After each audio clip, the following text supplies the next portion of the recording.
रे साला रे काहे लागल बाले रे के डर पड़ा था। रे साला चल ना मामा के घरे बनल मुर्गा भात खा लिए हां लावा ओइ रे हमार चल मामा मामा मामा रे साला ओ काहे होई बड़ी मुझे तो मामा नहीं था भूख लगे रे साला बाहर में से गेट बंद रखल है मामा हमर धनिक नु हवा अच्छा हां ठीक ना भैया ई लोहा के है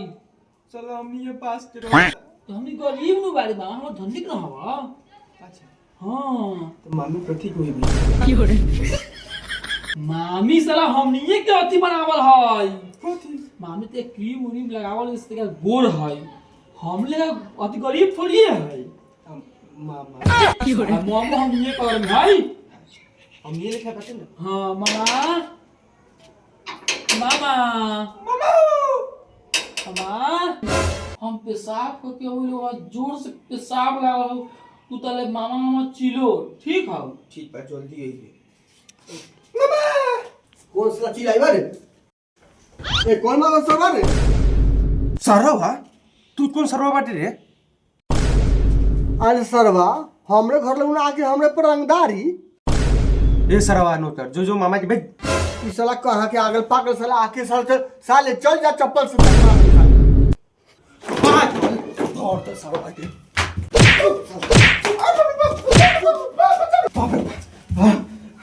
यार के तमाशा फुलाई ले मार के बाप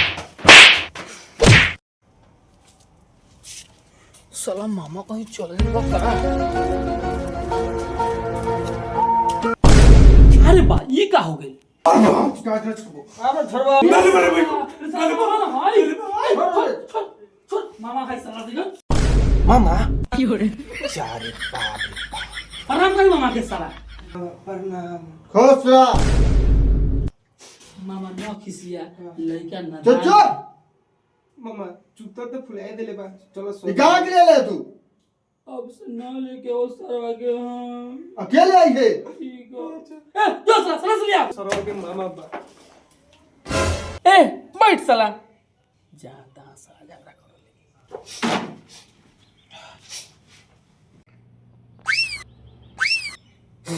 भैया चुप साला भगिना खाना ले ना मामा रहे द खा के अइली ह गद्दारी करबे अरे तोय को खाना ले मुर्गा चावल बनल बा घर से खा के नु अइली ह खसी भात रहे द अच्छा ठीक बा बैठ दीदिया घर लगे दूगो दौड़ी भेज देवेला ले जाइया साला लॉज में से थोड़िया नु छिनवा देले ह मुर्गा चावल के लालच देके चल सरवा तू आज रास्ता में खपा दे तो आज बाप रे अरे दादा रे